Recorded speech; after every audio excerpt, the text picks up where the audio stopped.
Hello, this is Ali Shobi. We are continuing today the fourth chapter of the laws of kosher slaughter. Um, these halachot will deal with the people who are fit to do shehita and whose shehita we are permitted to eat. הלכה א' ישראלי שאינו יודע 5 דברים שמפסידין את השחיטה וכיוצא בהן מהלכות שחיטה שביארנו, כל שחט בינו לבין עצמו, אסור לאכול משחיטתו, לא הוא ולא אחרים. A Jewish person who does not know the 5 things that invalidate the kosher slaughter, these 5 things we saw in the previous chapter, which are in brief pausing or slaughtering with force as opposed to in a slicing motion, or in the incorrect location above the end of the trachea, or if a person inserted the knife in between the trachea and the esophagus. And the 5th is iqur, if either the trachea or the esophagus was uprooted from its place.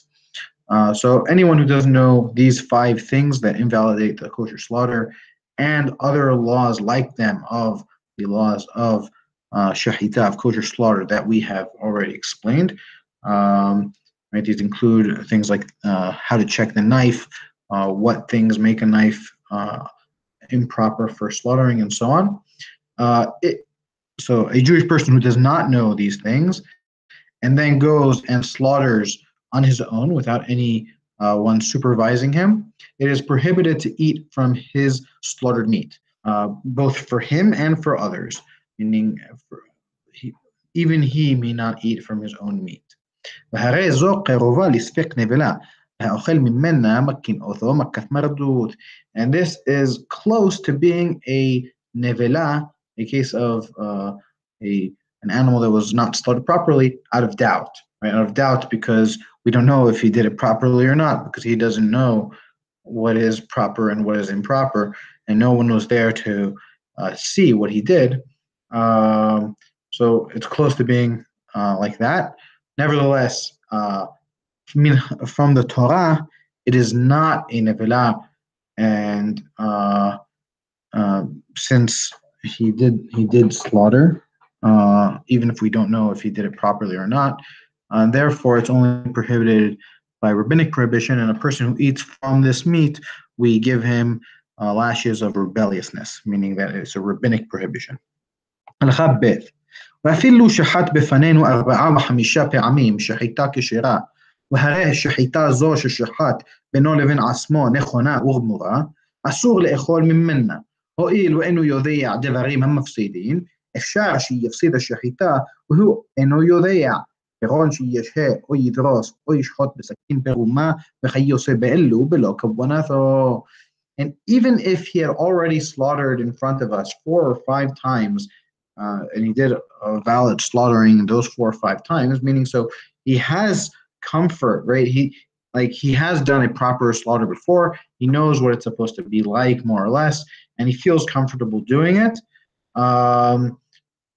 And even if this shehita that he did now alone, without any supervision, he did it properly and fully, the way that he knows to do, it's still prohibited to eat from this meat, since this guy doesn't know the laws or the things that the laws that invalidate the slaughter. It is possible that he might have done a mistake and made the slaughter invalid, and he's not aware that he did so, since he doesn't know the laws, right? So it could be that he waited, or that he pushed instead of slicing, or that he slaughtered with a knife that was that had a bump, and so on and so forth. And all this he did intentionally, because he doesn't know the laws. הלכה ג' ישראל שיודע הלכות שחיטה, הרי זה לא ישחוט בינו לבין עצמו לכתחילה, עד שישחוט בפני חכם פעמים רבות, עד שיהיה רגיל וזריז. ואם שחט תחילה בינו לבין עצמו, שחיטתו כשרה. Okay. So now that we have seen a person who does not know the laws, even if he is comfortable doing slaughter and he has practiced doing it, Now, on the other hand, if we have a Jewish person who knows the laws of kosher slaughter, uh, he may not do the slaughter on his own to begin with. He may only to begin with until he has slaughtered in front of a hacham, in front of a scholar who knows these laws multiple times, until he reaches a situation where he feels comfortable and he does this quickly, and he knows what he's doing. Right, so it's not sufficient to only know the laws. You also need to be in practice and be comfortable with slaughtering. But if he did slaughter even alone, his slaughter is kasher, it is valid b'di'avad, right? We do say that it is permitted, that is valid, and you may eat that meat, even though he's not in practice. Since he knows the laws, he does know to say that he did it properly or improperly. הלכה ד' היודע הלכות שחיטה ושחט בפני חכם עד שנאסר רגיל הוא הנקרא מומחה וכל המומחים שוחטים לכתחילה בן עצמן אפילו נשים ועבדים אם היו מומחים האלו שוחטים לכתחילה. A person who knows the laws of kosher slaughter and has also slaughtered in front of a hacham until he becomes in practice and until it becomes regular normal for him, then this person is called a mumhe. He is called an expert. Right? So he has both of these qualities, that he knows the laws and that he is practiced. And all experts are permitted to slaughter to begin with, even without supervision. Right? If you're an expert, you may slaughter on your own without any problems. And even women or slaves who are experts, even women or slaves, if they were experts, they may slaughter also to begin with. הלכה ה' חירש, שוטה וקטן ושיכור שנתבלבלה דעתו ששחטו שחיטתן פסולה מפני שאין בהן דעת שמא יקלקלו בשחיטתן. לפיכך אם שחטו בפני היודע וראה אותן ששחטו כהורן שחיטתן כשרה. A deaf mute or a person who's lost his sanity, or a child, or a drunk who has lost whose mind isn't with it, all four of these people, who are all not considered to be of proper cognitive ability, right? So all four of these people, if they slaughtered, their slaughter is invalid, since they don't have their cognitive ability, so they might have messed up the slaughter. Even if they are mumhin, meaning so even if they know all the laws and they're in practice, they are not trusted to say that what they did not violate one of the things that invalidate the shehita. Since they don't have proper cognitive ability, they may have done one of the things that invalidates the shehita, and they weren't, and they don't have the ability to say that this is what they did. So we don't trust their shehita. But therefore, if they slaughtered in front of someone who does know, and that person saw them slaughter properly, then their slaughter is valid. Meaning, so there's no problem, there's no inherent problem with them doing a slaughter. It's just that we don't have faith in the fact that they that they didn't violate one of the things that invalidates the shehita. So if someone else saw that they didn't, and then we can trust. If there's someone else who saw them, who supervised them, and he says that they slaughtered properly, then we can trust him, and their slaughter is valid. מי שאינו ידוע אצלנו ששחט בינו לבין עצמו, שואלים אותו. אם נמצא יודע עיקרי הלכות שחיטה, שחיטתו כשרה. A person who we don't know, who slaughtered alone, so we ask him, right? We don't know him, so we don't know if he knows the laws that invalidate the slaughter. So we ask him, and if it ends up being that he does know the main points of the laws of slaughter, of kosher slaughter, then his his slaughter is valid. Right? He passed the test, so we can trust him. הרי שראינו ישראלי מרחוק ששחט והלך לו, ולא ידענו אם יודע אם אינו יודע, הרי זו מותרת. So too, if we saw a Jewish person from afar and he slaughtered and then he just left the animal there, and we don't know if he knows the laws of Shehita or if he doesn't know the laws of Shehita, and we couldn't ask him because he left, this meat is permitted. וכן האומר לשלוחו, שא ושחוט לי, ומסע הבהמה שחוטה, ואין ידוע אם שלוחו שחטה או אחר, הרי זו מותרת. שרוב המסויין אצל שחיטה מומחין הן.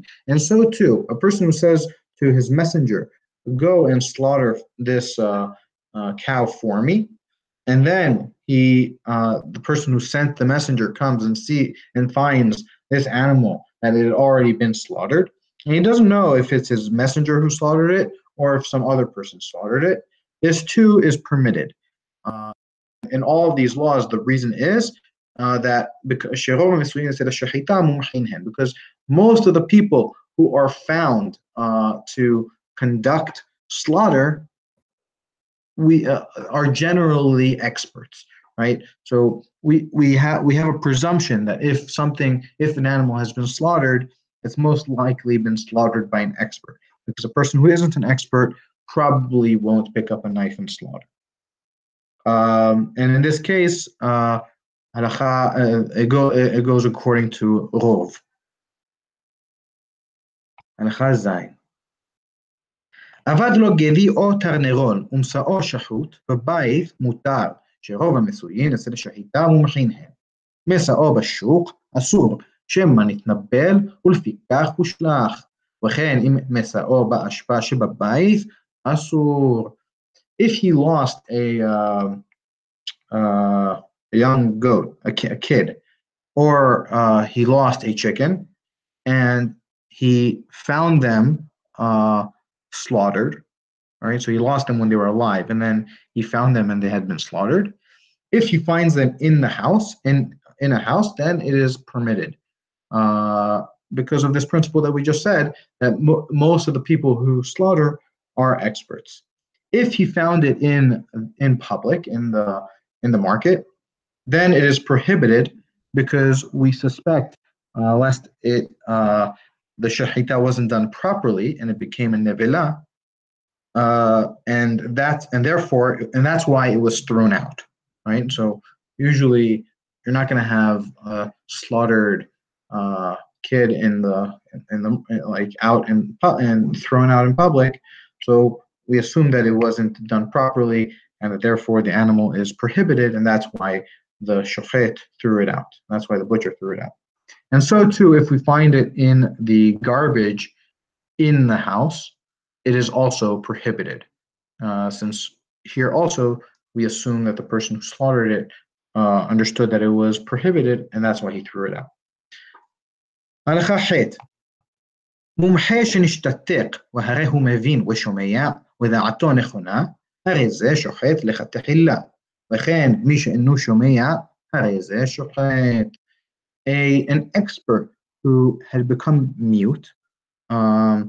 Remember the Hiresh, even though in modern Hebrew, Hiresh means a deaf person, and Halakha, Hiresh means a deaf mute, both who can't hear and who can't speak.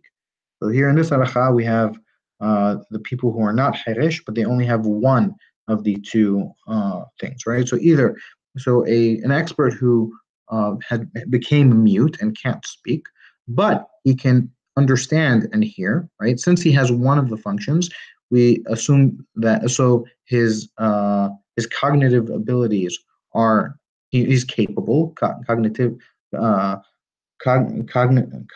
he's capable. This person is permitted to slaughter even to begin with. We don't, right, and there's no problem with that. And so too, someone who cannot hear but can speak, this person may also slaughter. I'll just make a point out here that there are that many people incorrectly read into Rambam, and because of uh, things that he says in Hilchot Berachot and Hilchot Teruma regarding a deaf-mute person who may not give Teruma lechatechila. And many people incorrectly read into that the reason is because he cannot say the beracha, right? Even if he's mute, he can't say the beracha, and if he's deaf, then even if he says the beracha, he can't hear himself say the beracha, and therefore he shouldn't slaughter lechatechila, since you need to bless in such a way that you can hear yourself. Here in this halacha, we see explicitly that reading into Rambam is an incorrect reading, but rather that the halacha there is only there and not to be expanded to all other places regarding mute people or deaf people, but not people who are both deaf-mute. People who have only one of those problems. That should not be extended to all mitzvot that require a beracha. That is incorrect according to Rabbeinu. הסומא לא ישחוט לכתחילה, אלא אם כן אחרים רואים אותו, ואם שחט, שחיטתו כשרה. A blind person may not slaughter לכתחילה, may not slaughter to begin with, unless other people supervise him. Right, since he can't see what he's doing, he might have done something improperly, and he wouldn't know. So we require that someone else supervises him. But if he did slaughter, even on his own, then his shehita is keshira. His slaughter is valid, since we do not say that a blind person is not cognitively incapable, right? We say that he still is bar da'at, he still has his cognitive abilities. Therefore, we do trust him to say that he didn't do something improperly, and therefore his slaughter is valid.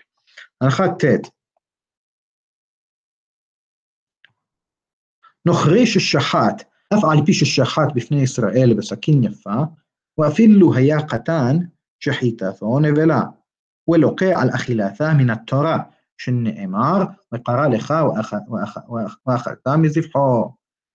מאחר שהזהיר שמא יאכל מזבחו, אתה למד שזבחו אסור, ואינו דומה לישראל, שאינו יודע הלכות שחיטה.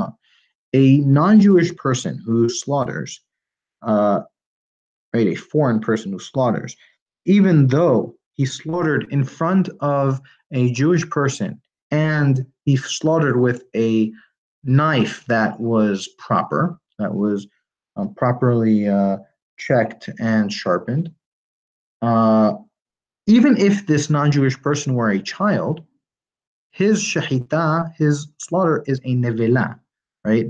From the Torah, it is considered a slaughter that was not done properly. And a person who eats from the meat of an animal that was slaughtered by a non-Jew receives lashes for eating it. And he receives these lashes from the Torah, as the Pasuk says, and he will call out to you and you will eat from his slaughtering, right? The Torah here in Shemot says this as an admonition, right? That this might happen, right? So it says it in a negative way, right? So Rabbeinu says, since the Torah warns about this, lest you might eat from his slaughtered meat, from here you can see his slaughtered meat is prohibited, right? Because otherwise the Torah wouldn't say, and lest you come to eat from his slaughtered meat. And this is not similar to a Jewish person who does not know the laws of Shehita, right? As we saw above, a person who does not know the laws of Shehita is only close to a Safek Nevela, and that was a rabbinic prohibition. This is a interpretation from a pasuk, and therefore is biblically considered to be a nevela, a full nevela, not even a nevela out of doubt, and therefore it's prohibited. Right, and וגדר גדול גדרו בדבר הזה, גוי שאינו עובד עבודה זרה, שחיטתו נבלה. And they made a big fence regarding this thing, or I don't want to say a fence because that there's connotations of a decree. This is still the biblical prohibition, right? And so the the contours of this prohibition is so great that even a non-Jew who does not worship who does not do idol worship, even his slaughter is a nevela, right? Because the essential problem here is that a non-Jewish person may have the intentions of slaughtering this in the name of one of his gods or something like this, as we've already seen in previous chapters. Right. So because of that problem, that's the primary problem that we're worried about. But Rabbeinu comes here to say that it's not only that. Even a non-Jew who doesn't worship Avodah Zarah, his Shehita is also invalid, just like he said before. Oh, and even if he's a child, right, who doesn't know what he's doing, so he's not really worshiping, right, because he doesn't really have cognitive capabilities. All of these cases, their Shehita is a nevela.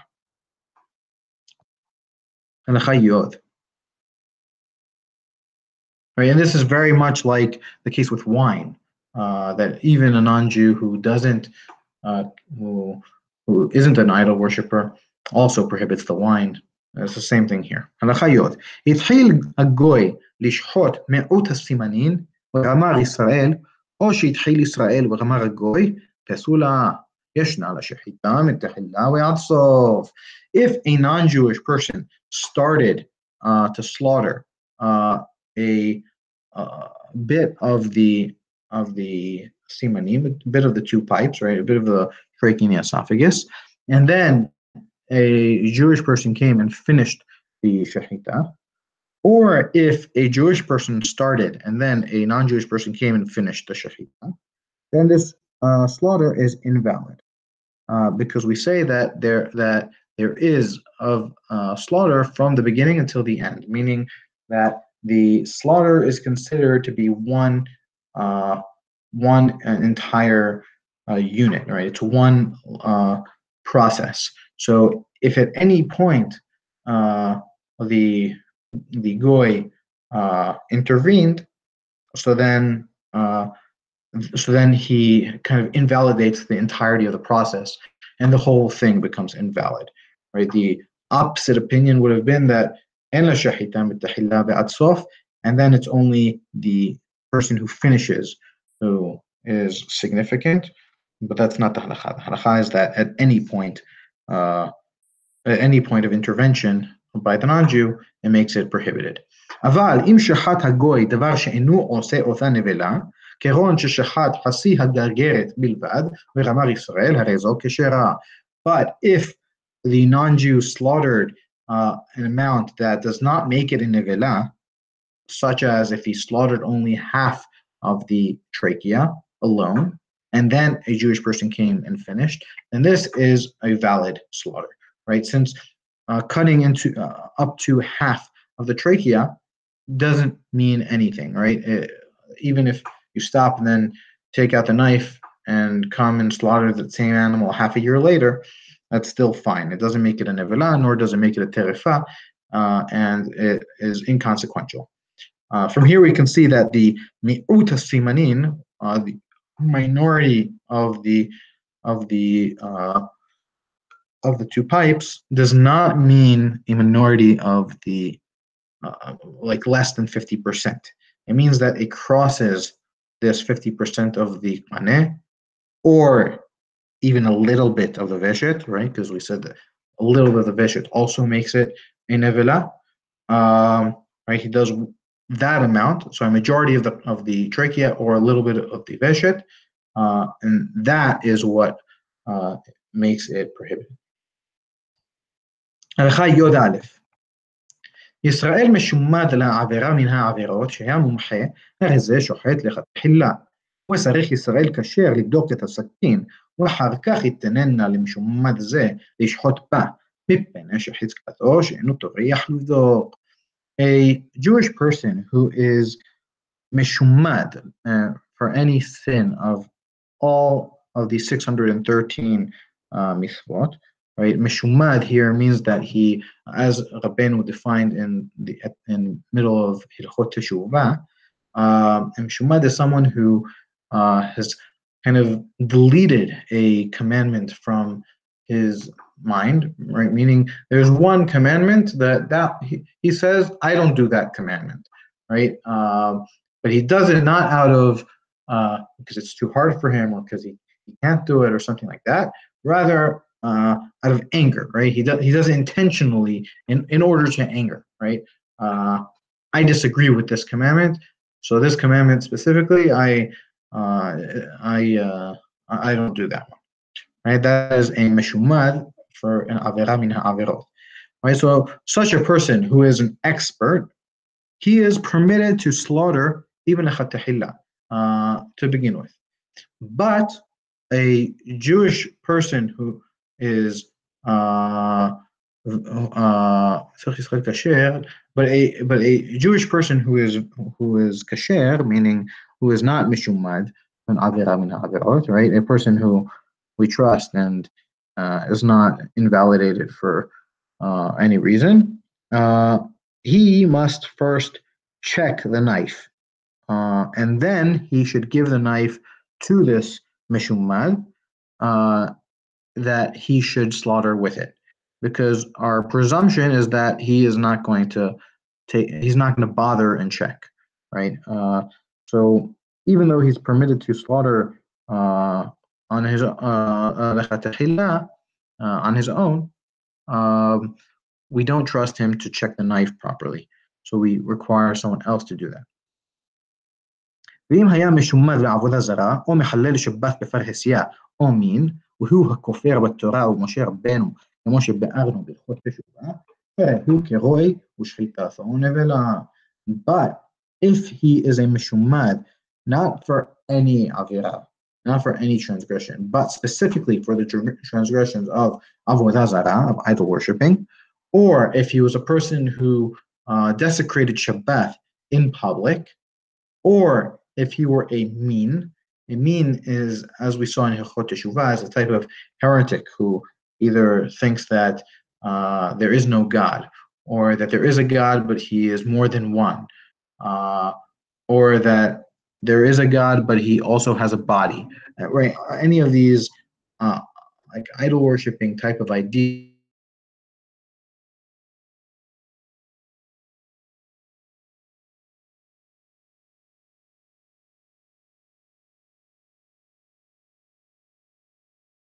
have concepts, Torah and Moshe, our teacher, all right, since the Torah and Moshe have told us what God is, right, and we know that He is one and He doesn't have a body, and so on and so forth. Right, all this as Rabbeinu has explained in the laws of Teshuvah.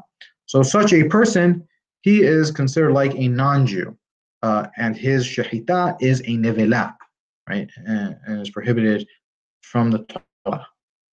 הנחה י"ב מי שהוא פסול לעדות בעבירה מן העבירות של התורה, הרי זה שוחט בינו לבין עצמו, אם היה מומחה, שאינו מניח דבר מותר ואוכל דבר אסור, שזו חזקה היא על כל ישראל, ואפילו הרשעים מהם. A person who is invalidated for testimony because of any prohibition of the Torah, right? So a person, for example, who violated any prohibition, like eating basar b'halav or something like this, he violates any prohibition of the Torah and makes himself invalidated as a witness. This person is permitted to slaughter even alone, so long as he is an expert, because such a person is not going to he's not going to leave a thing that is permitted and eat something that is prohibited, right? Meaning he's still going to be careful about not eating prohibited, not doing prohibited actions, besides for this one thing that he messes up on. Right, the difference between this person and the mishumah that we saw in the previous halacha is that this person violates a certain transgression out of either it was too difficult for him, or he fell to his desires or anything like this. Not, but he understands that he's doing something wrong. He's not like deleting a mitzvah from his mind, right? So this person, okay, so he had a problem with this specific mitzvah. We don't assume though that he's going to violate every other mitzvah. שזו חזקה היא על כל ישראל, אפילו הרשעים מהן, because this is a presumption that we have about all Jews, and even the wicked among them, right? So even people who sin among them, we have a presumption about all of Israel that they're not going to just do a prohibited action. הלכה י' ג' אלו הסדוקיים והבייתוסיים ותלמידיהן וכל הטוען אחריהן שאינם מאמינים בתורה שבעל פה שחיטתן אסורה, ואם שחטו בפנינו הרי זו מותרת, שאין איסור שחיטתן אלא שמא יקלקלו, והן אינן מאמינים בתורת השחיטה, לפיכך אינן נאמנים לומר לא קלקלנו.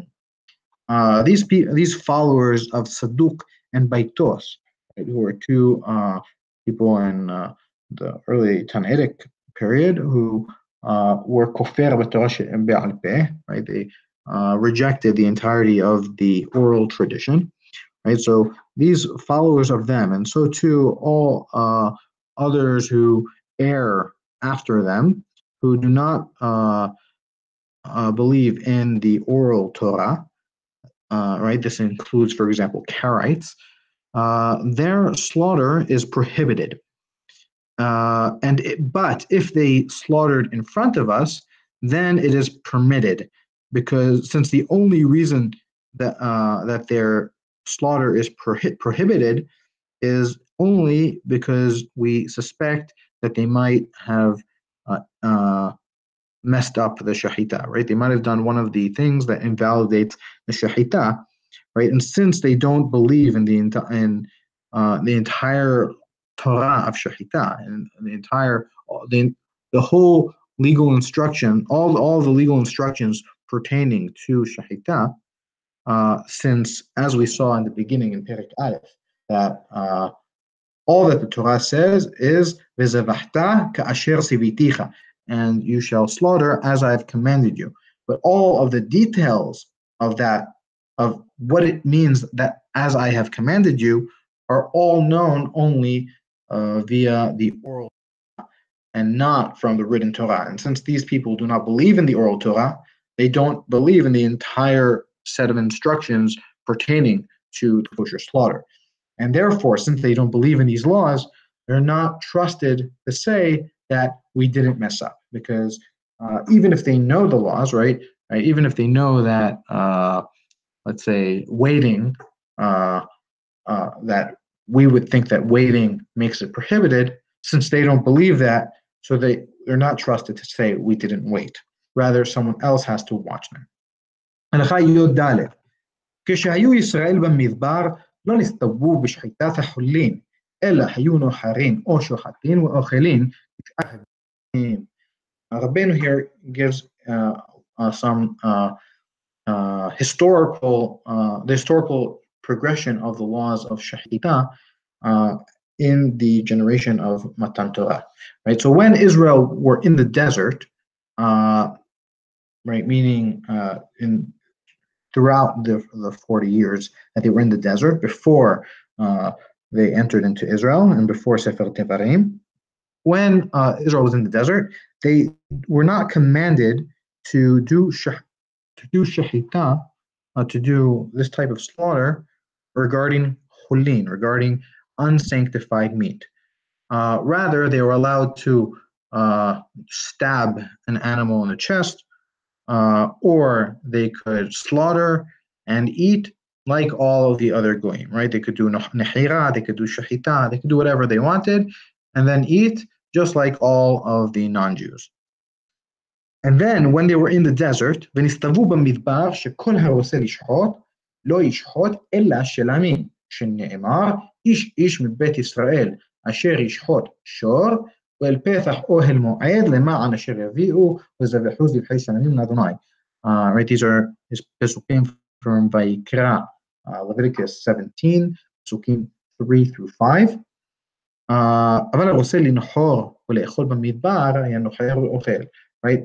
But when they were in the desert, right, and this is what is being brought in Vayikra in Leviticus chapter 17, when they were in the desert, they were commanded that anyone who wants to slaughter may only slaughter shilamim, may only slaughter this type of korban of shilamim, and he may not slaughter hulin, which is unsanctified meat. He may only slaughter sanctified meat of shilamim, as it says, right, a person of the house of Israel who wants to slaughter an ox and so on and so forth must bring it to the entrance of the Ohel Moed, right, which is right, the place of God at that time, the what will eventually be, right, what the Beit Mikdash is to the nation of Israel in Israel.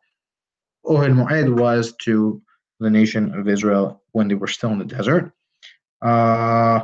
Right, so that they will bring, right, this meat before God and slaughter the zivhei shilamim, the slaughterings of the shilamim to God, right? So here we say that it's only about shilamim, but a person, right? So from here we see that shehita is only permitted to be done with shilamim and not with hulin.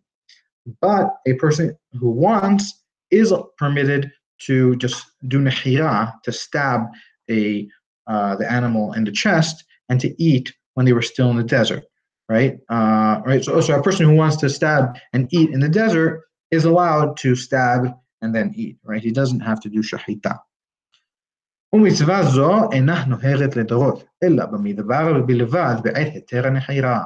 And this commandment is not does not last for all generations, meaning it's not it was a temporary law, right? It was only for the generation of the desert alone at the time when nehira was permitted, at the time when stabbing was permitted.